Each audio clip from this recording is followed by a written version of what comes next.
Hello, Professor Staiano. I am Hello. from the Cambridge Tab. I'm David, and we're going to do an interview. We're interviewing different Cambridge academics, trying to work out, is AI going to be the next big thing? Is it going to take over the world? Should students be using it? All those kinds of questions. And we should just be having a chat. Yeah, it's great to speak with you. So let's start then. Have you personally used AI? How much interactions have you had with ChatGPT and other chatbots? First of all, thanks, David, for coming over. It's been a pleasure to get your email and to find someone so enterprising wanted to talk about stuff. That's great. I think one of the reasons you contacted me was because you saw a video that I did on ChatGPT recently, ChatGPT and cheating. And I must say, ChatGPT is quite an extraordinary piece of software that has come out. The reason I interacted with it was mostly to assess its impact on university education, as far as this concerns me professionally. Besides the research I did for figuring that out and advising people in the university on what to do with exams and so on, and research for that video, I haven't really used the ChatGPT or similar things myself for any useful purpose, other than figuring out what they could do. Absolutely fantastic. Is that something you'd consider doing in the future if it got to that extent, or is it something you feel like is personally like immoral maybe, or just not something you'd ever be interested in? So I think that this is an interesting question, a complex one, and my standpoint starts from a practical consideration that this is a big change, is a revolutionary change, but the genie is out of the bottle and nobody's going to put it back in. So this is something that now exists, and we will have to live with it in the same way that, we have to live with the fact that humans exploit nuclear energy, whether it is for powering your washing machine or for sending bombs that flatten entire cities. That's a different story. But there's no way that we can undo the fact that we are using nuclear energy, for example. In the same way, there's no way that we can undo the fact that we use a search engine to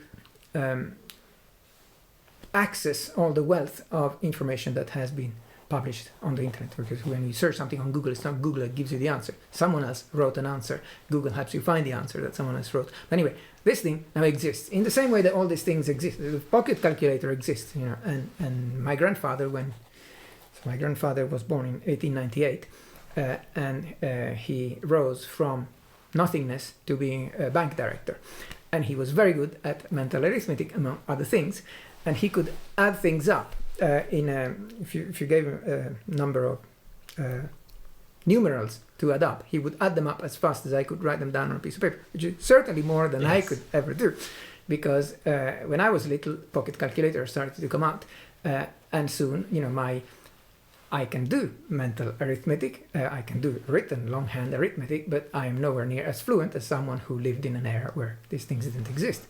Now, people of a younger generation, and my daughter or even you perhaps, rely so much on these things that they are even poorer than I am at doing this calculation. But that's fine, because if we assume the ubiquity of these devices, then it's nice to be able to do it on your own, on principle, but you can always rely on being able to add things up with a calculator that you're going to have several in your room anyway. Now, kind of losing my train of thought, but why was I saying all this? Because these chatbots or other AI assistant things are things that are going to be here to stay. We are not going to be able to undo the fact that they will be here in the same way that the search engine will be here basically for the foreseeable future. And so it would be, much as I think that it's inappropriate to use it in a context like an exam, it would be inappropriate to say just pretend that these things don't exist because they have no right of place in a university setting, and let's just forget about them and behave like before November last year, when they didn't have nobody had none of the general public had availability of them. So we must assume that people will be living in a world where these things are commonplace, and it's it's important to acknowledge and recognize this. And then from this standpoint, we should distinguish when is it, you use the word, is it moral to use these things? Yes. Is it ethically correct to use these things and so on? And so in some cases it will be, in some cases it won't be, but it's the same type of question we can ask of, is it ethically correct to search something on Google instead of knowing the answer? Well, it depends on the context in which you're searching it.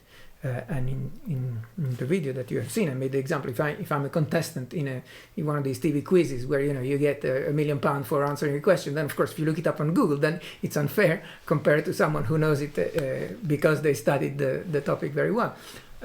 But I think one thing that is lost, has been lost in these past few months on people who want to use it in a university context, is that it gives you an advantage in a setting where the questions are being asked with the assumption that you would answer them on your own. And so if it's planned as if people would be answering for you, but you are one of the few who's going to ask the AI chatbot, haha, and therefore you get a much better answer, and it's the spelling has been verified by the AI, and so you don't have it's with the apostrophe when it does not mean it is, and all that kind of stuff that would have marks deducted.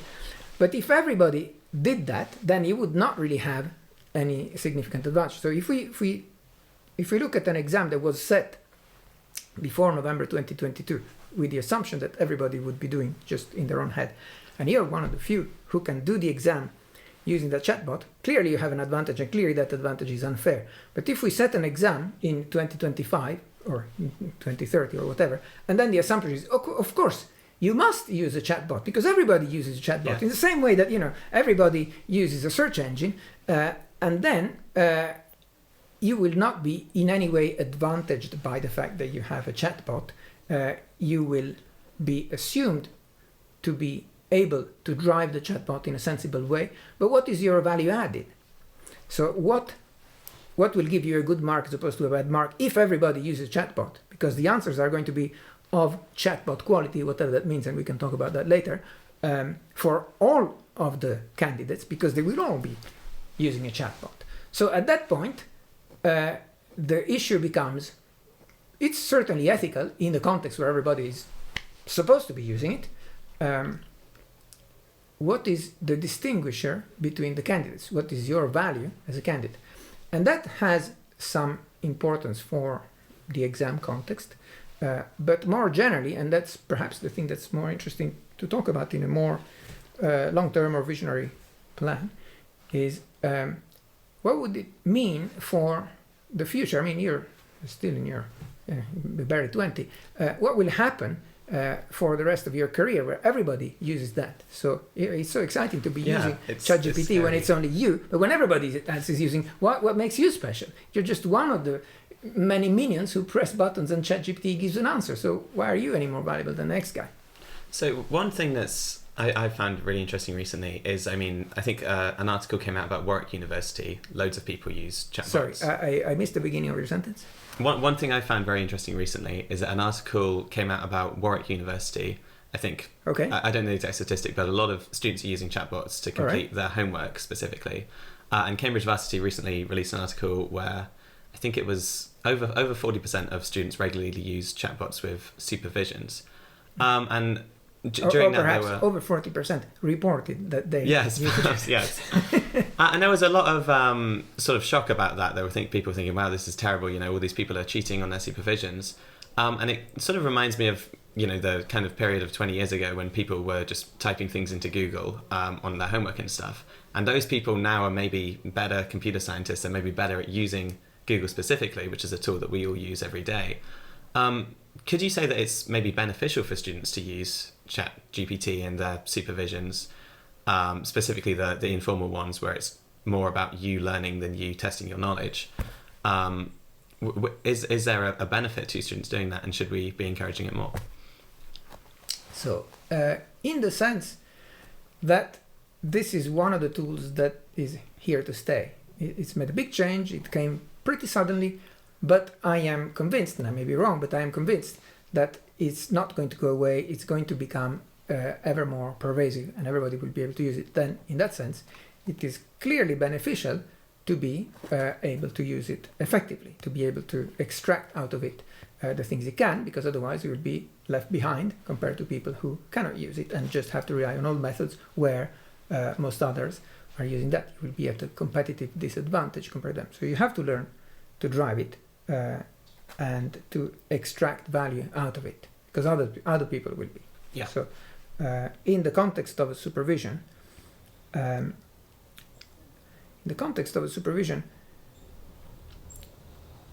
think my viewpoint is, why are you at university? What are you trying to get out of these 3 years, which are usually pretty expensive? I mean, most people who are at Cambridge are smart enough that they get someone else to pay for their education, get a bursary scholarship and stuff like that. But it's still quite expensive. Okay, and if you were in the US, it would be even more expensive. And for you, even if you don't pay for it because you have a scholarship, hat off to you, but you're still investing 3 years of your life at a crucial time, and you give up on doing anything else for what? In my opinion, as a professional educator and someone who's given up a more lucrative career in industry to do this, it's because this is a time to build up the foundation for everything you will be in the next 40 years. So it's a crucial time of growing and improving yourself.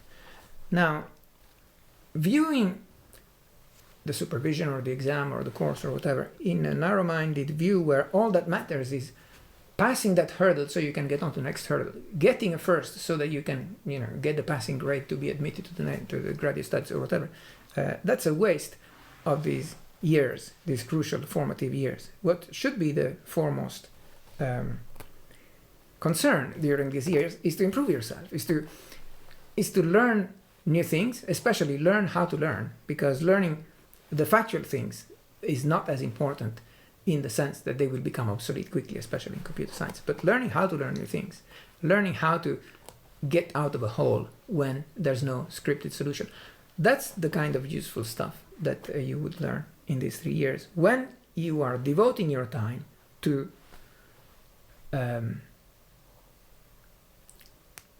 just improving yourself, in the sense that all your outputs during your undergraduate time, by and large, are useless other than for training, right?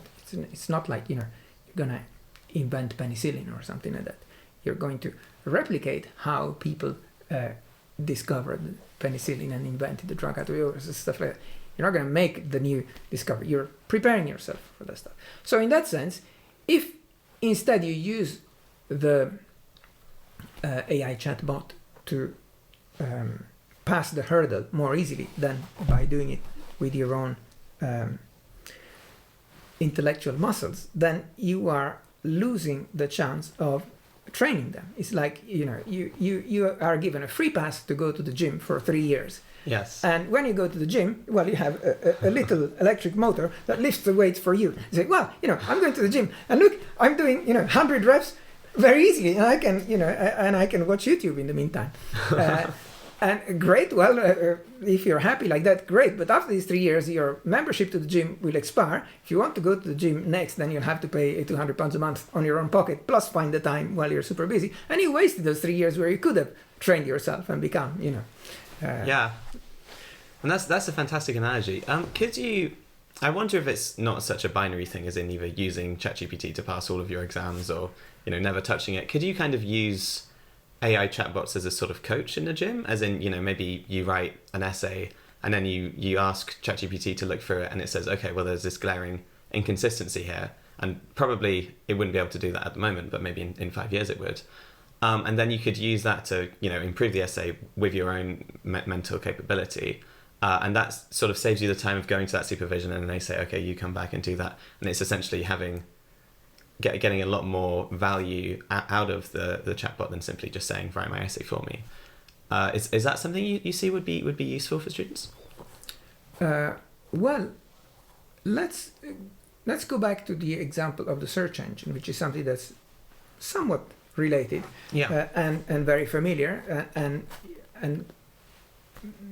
a good analogy, I think. So the abilities of the search engine and of the chatbot are somewhat different, but they are both tools for extracting information out of the wealth of information that people have published in the past. And the chatbot does it in a somewhat different way, where, at least for what we've seen in those few months, which only gives us a glimpse of what could be. I mean, I'm sure that things will develop much further than we can see from these examples. It is somewhat more interactive. It pretends to be more like a person, and it could in some ways look like a substitute for someone who answers questions. Now, I think there's no harm in doing your own research, doing your own fact-finding with the help of a chatbot, in the sense that you're still accessing the wealth of available information, just filtering it through some other way, sieving it in some other method. And you're not doing it for getting a reward, you're doing it for finding out the things you want. Anyway, I'm a big fan of books, as you can just see from the fact that I have books everywhere.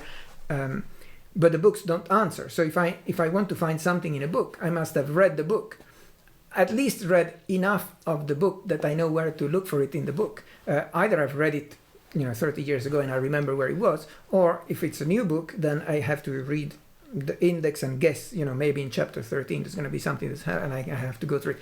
Whereas with a chatbot or the search engine, I can ask a question and there's more that comes out of it. Now you have to compare that with being able to ask someone knowledgeable, and the difference is how much you trust the answer that you get back. How can you, if it's something that you don't actually know the answer to, how can you verify if what came back was correct or trustworthy, at least? I mean, if I tell you something you don't know, how do you know that it's true? Yeah. Right? There's some element of reputation. I could still be wrong. Chatbot, okay, how do you figure out if it's right or wrong? And that interactivity with something that pretends to be human but isn't, I think there's certainly a potential for it to be more valuable than not doing anything, but also potential for it to be misleading. Yes. So certainly a person who has done a Cambridge degree will probably be better at utilizing these chatbots, because they'll be able to see, okay, that's wrong. If you type in a prompt and the AI tells you the moon is made of cheese, then maybe someone who's done a full university degree would know, well, the moon isn't made of cheese, so I'll just make a new prompt. But someone who doesn't wouldn't be aware of those inconsistencies. So do you think it's just worth focusing on improving our skills in kind of an environment not related to ChatGPT, and then when it does eventually sort of overcome a lot of other jobs and replace a lot of other jobs, and it's a tool that everybody is using every day, then that would be useful? Or is it again better to kind of start getting to know it?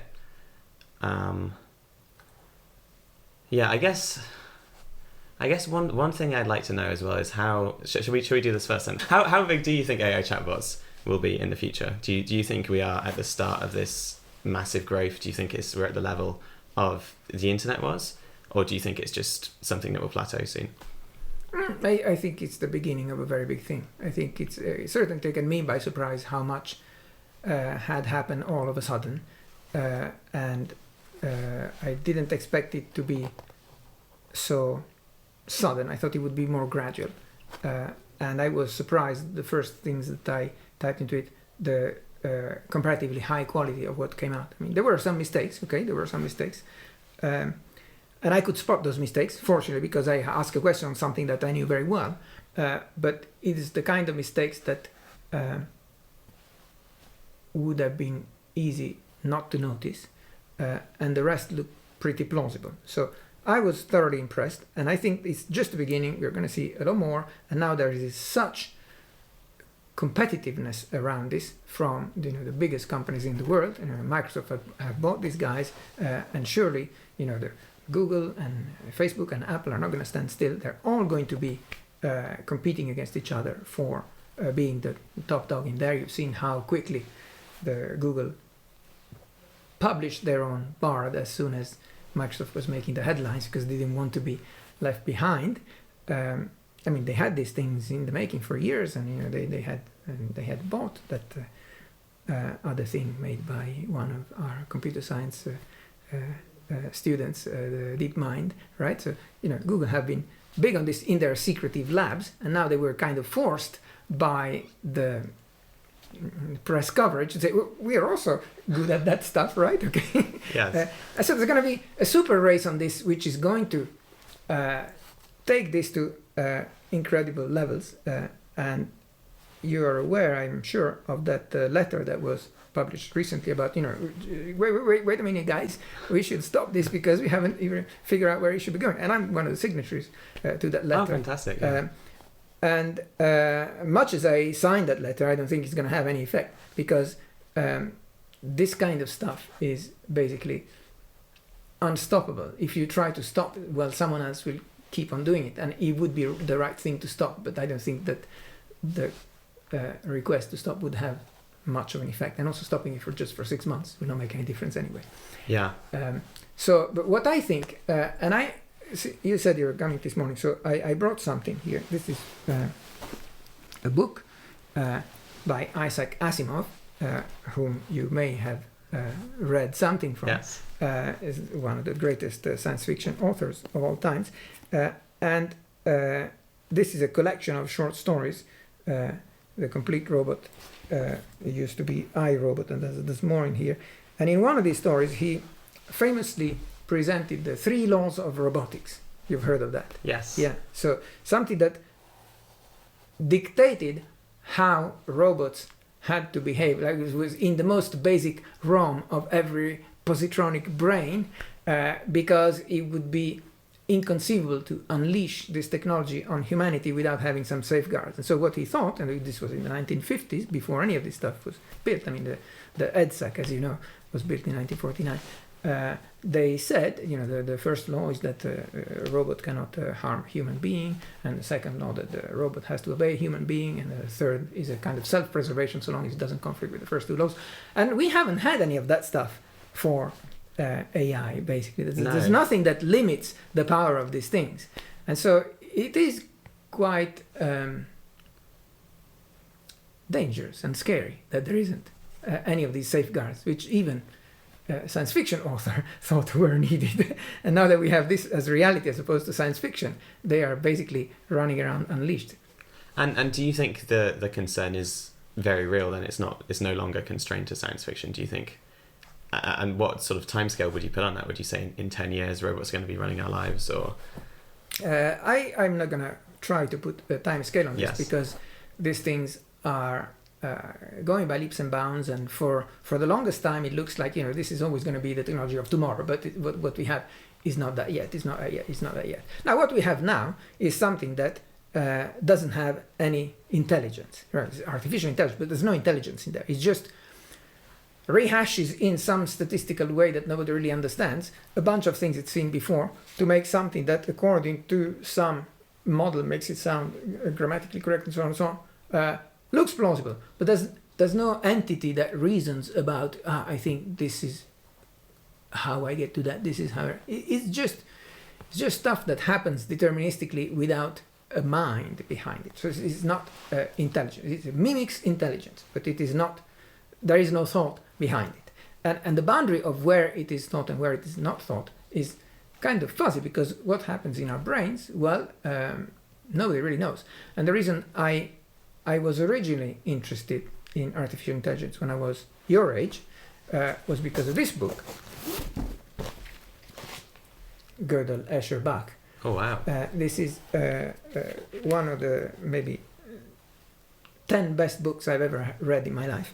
I highly recommend to anybody who is into computer science. I discovered it when I was your age. I was visiting my father, and he was on his bookshelf, and I was very much into Escher, Dutch graphic artist who does the kind of recursive style images. You were of Escher? Yes. Okay. So I was into Escher, and I just saw on the spine it said Escher, what's that? And I started looking at it. It sounded interesting. And my father said, "You want to, you can borrow it." So I borrowed it and never returned it. He bought another copy, and I devoured this book. And I said, "Okay," right. And I was I was doing engineering. I was doing I was in probably my first year of university.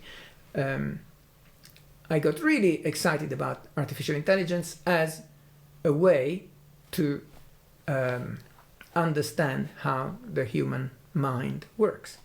I thought, well, it's really fascinating to understand where thought comes from. We don't know. We could start from the bottom, from the biology. We could start from the top, from the logic and so on.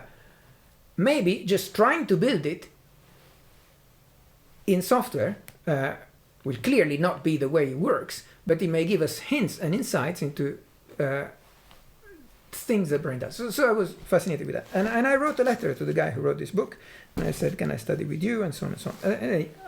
And he eventually answered, but it ended up that our paths didn't cross until many years later. So I didn't become a student of Douglas Hofstadter. I met him once for dinner when I was already a professor at Cambridge. But anyway. Okay, so let's just say for the average Cambridge student, since that's who's probably going to be reading this, what should they know about AI? Should they be doing things differently to what they're doing?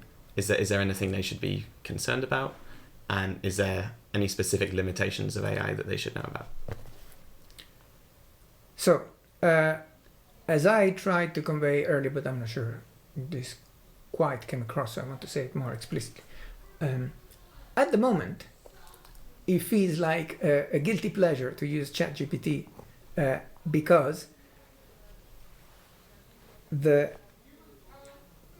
challenge that you are set, that you can answer much more easily using ChatGPT, was set in the expectation that you would just use your brain to solve it. Expect that in the future, unless professors are old stupid dinosaurs who don't want to see reality, if they embrace this new thing, then at some point questions will be asked on the assumption that everybody has to be able to use an AI chatbot. Everybody has to be able to use a pocket calculator. Everybody has to be able to use a search engine. And so we assume you're using that. And maybe it's not going to be an exam, sit down in the Corn Exchange and write something longhand. It's going to be something, do something on your own and bring it, submit the PDF next week and use the search engine, use the chatbot, use anything you like to produce X.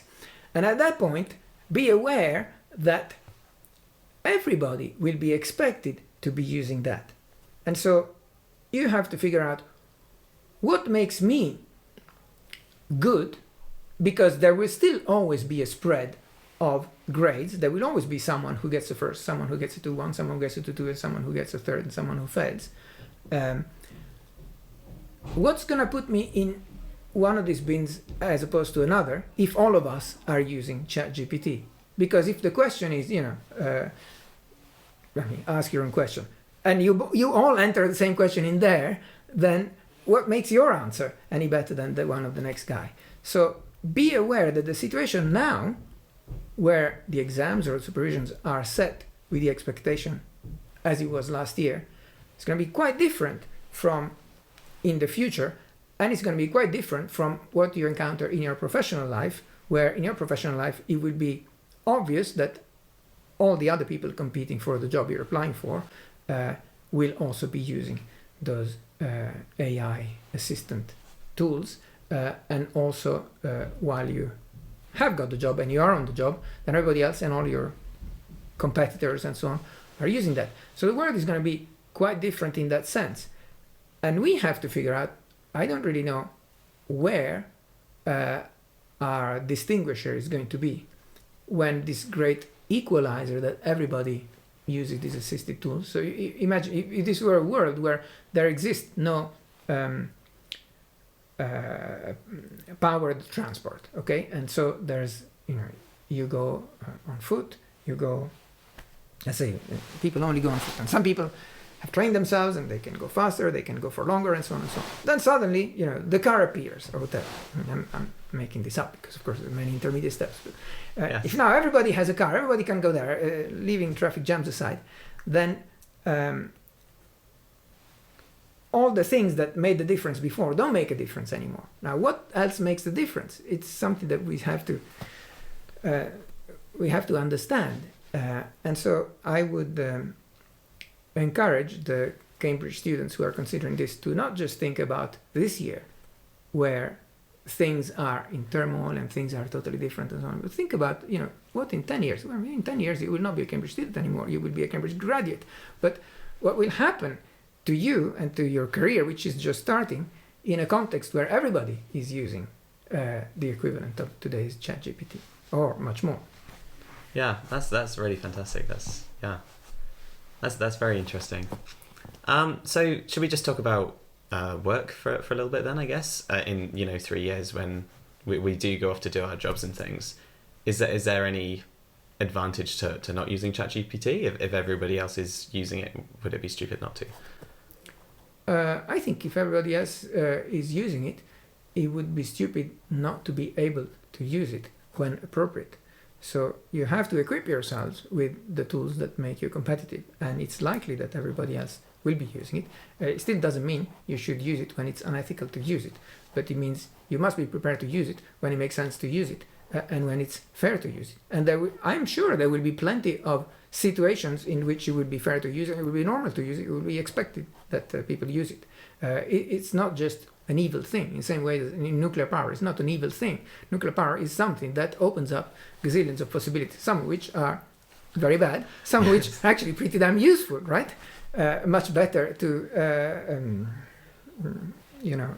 have a nuclear power plant to power your washing machine than to have more fossil fuel burn, for the sake of argument, something that the people are debating a lot these days. And so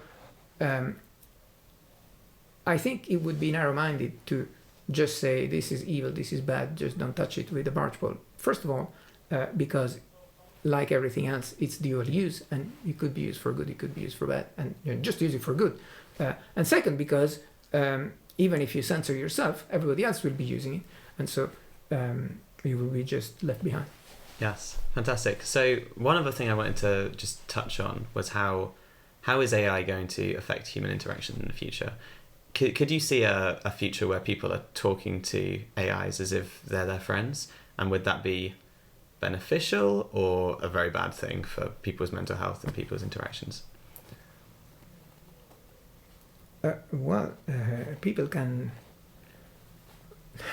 are free to do what they like. I would find it pretty empty to talk to something that I know is not sentient, as opposed to talking to another human being and have a connection with another soul. So, I mean, something that gives answers on the basis of a kind of, even if it's hidden, mechanistic rehashing of the stuff that it's seen before is the same as thinking that I'm having a conversation with a deck of cards with the I Ching or something like that. I mean, it may give me a hint that I put meaning into because I'm human, right? And I open this and it talks in kind of, Nostradamus-like very ambiguous sentences, and it says, you shall think about the 3 doors. Okay, and it's totally meaningless bullshit until I put meaning into what it means. Oh, the 3 doors for me. The 3 doors are, I don't know, love and money and career. And I should, now, but I'm the one putting the meaning into that. Yes. So that would be the thing. So the conversation between this, it would be the same as, the people who were having a psychoanalysis session with Eliza, right? You've heard about that one of the very early AI chatbot, I guess we could call it, which would pretend to be a psychoanalyst just by taking input from you and rehashing the things you said in a grammatical way, turning a question into an answer and so on, and say, okay, so I feel depressed. And also, why do you feel depressed? Because lately I've heard, and what happened? And tell me more about that. And it sounded plausible to someone who was willing to believe that this was someone listening to them. And some people who were not technologically very sophisticated really believed that finally someone is listening to me, finally someone is giving me the time. Because everybody, when I talk about this stuff, everybody is, after 10 minutes they switch off, they think I'm a bore. And he said, that thing spent an hour and a half with me. That's really good. I please don't switch it off, because that's the only one who really understands. And it was just that poor person who put in the meaning into those completely fake and meaningless answers, which no sentient being was behind. And so I think that it would be a sad thing if people found comfort in that. But on the other hand, if people have, if that cheers someone up, then who am I to say they don't use it? I mean, more power to you, better than getting suicidal. If that's the thing that saves you, then use it. But I think it would be a very, very sad state if people found more comfort in something like that than in another human being. Maybe they're at such a low step that no other human being feels like they want to spend any time with them. Maybe that helps them get back to. But I would not advocate that in any way. I think that would be a sad testimonial of the state that that person is in if they found the chatbot more beneficial than talking to a human being. Yeah, that's very interesting. So there have recently been quite a few cases of people falling in love with chatbots. There's an app that I think got into some legal trouble recently where a lot of their users were getting quite romantically enamored with the chatbots. Do you think that's something that the average person would never do, or do you think that's maybe the start of something too? I have no idea what the average person would do, and I'm constantly surprised by idiotic things that the average person does. But I wonder, so what happens next? Okay, they fall in love with this, and are they going to take them to dinner? Are they going to go to bed? What do they expect to do after that? There's on this app specifically, there's a feature where you can romantically flirt with them, so you could like role play as things. But yeah, certainly the human closeness is something that they haven't found yet. Yeah. But yeah, it's very interesting. It's very interesting. Well, so many things that are mainstream and people do and engage in, and I really have no clue why. Is there anything else you want to discuss? Or? Well, interestingly, before you sent me your message, I had recorded another video on the basis of some question that someone wrote on the channel, which was about ethical responsibilities in computer science education. Yes. So, and some of this touched on what we said today. And I think it's important, from my viewpoint, it's important for me as your professor to convey to you and to the other students I teach that the stuff you do comes, the stuff you study here, the stuff we teach here, the stuff we train you to become good at, is something that enables you to do very powerful things, including inventing something of the caliber of that, or developing something to the caliber of that, which can be a revolution, which can affect the lives of billions of people and make an enormous difference to the whole of humanity. And I want to pass on the message that it's all very well becoming skilled at computer science and being able to do these things, which the majority of people can't do because it's difficult. Yes. Requires brain, but you've all been selected, handpicked one by one because you have brains, and we are training you because you have the capability of doing that. So it's all very well acquiring the technical skills, but you have to have a sense of responsibility that you're going to apply these technical skills to something that is going to be good, in the same sense of the three laws of Asimov. Okay, you are only going to build the positronic brain by first putting in those things as the foundational thing. It can't run unless it complies with those laws.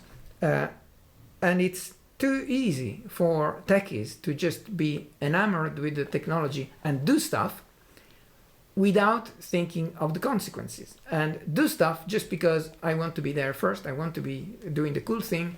But you have a responsibility. We have a responsibility. We are the only ones who can do that stuff. I mean, 90% of the population, or more than 90% of the population, can't do the stuff we can do, right?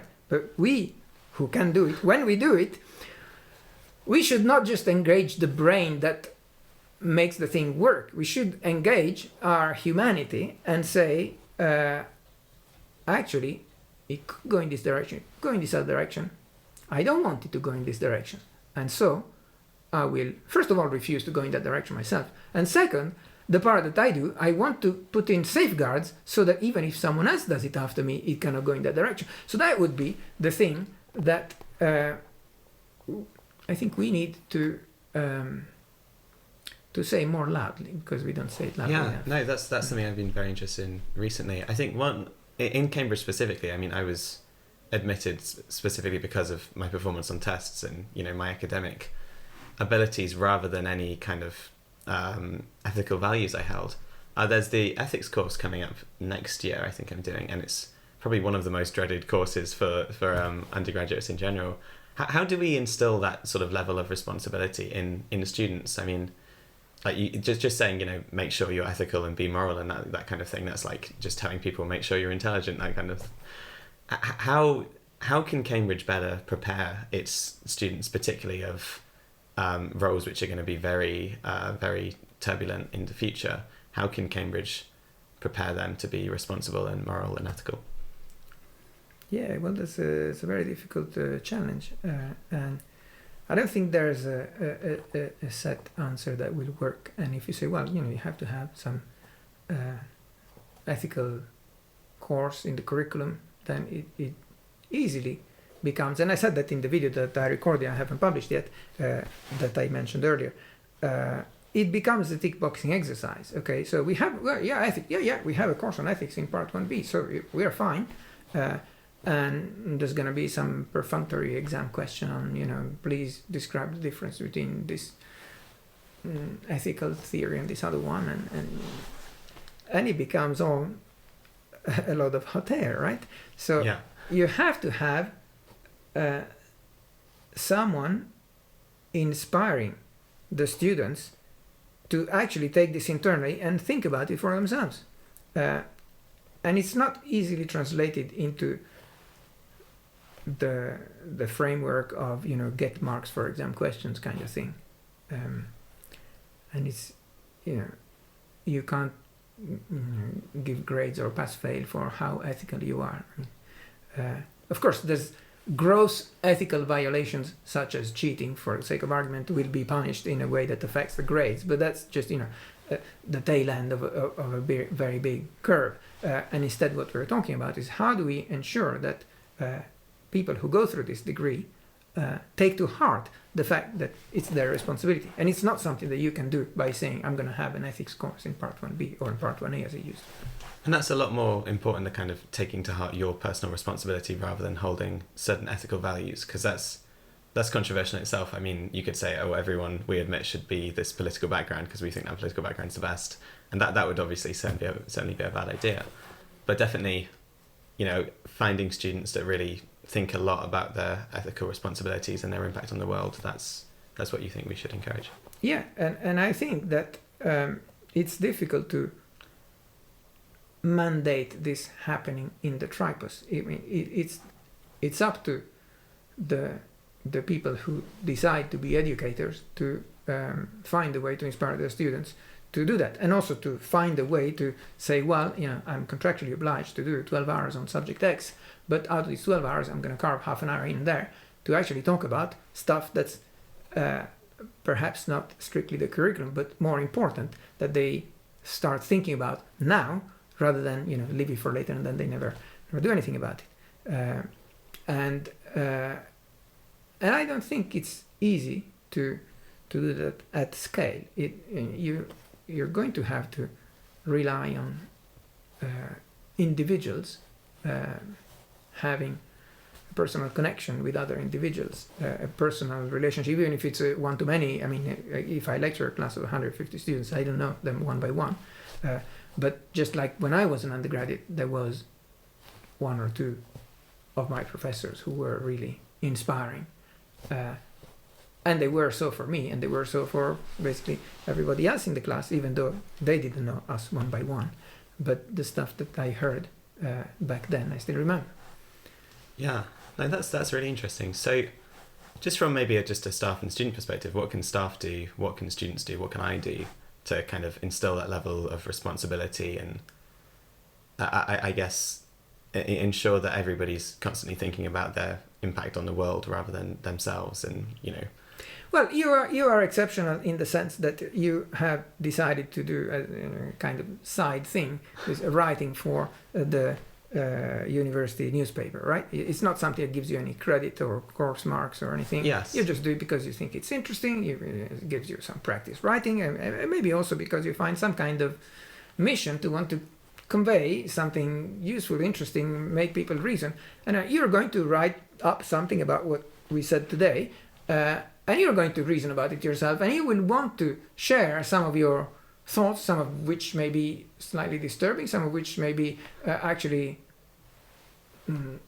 inspirational, with other students. And you're going to write your article, it's going to get printed, and then you're going to go around with copies of these things. Say, look, I did this, it's really cool. Then first look at this one, right? And that is, at your level, getting other people engaged. And you're going to talk to your neighbor at the high table, at the formal hall, when you go for one of these dinners in gowns, and you're going to share your ideas about that. And this, maybe the stuff that comes from another peer is going to be more valuable to them than something that they heard in a lecture or that they read in an official newspaper. But if it's you telling them, you say, yeah, actually, yeah, it's worth thinking about it. Yeah, fantastic. Awesome. And anything else? In that case, thank you so much for speaking to me, Professor Stano. This has been fantastic. Thanks for tuning in, everybody. Remember to like, comment, and subscribe. Professor Stano works amazingly hard on all these videos. Thanks for watching. Thank you.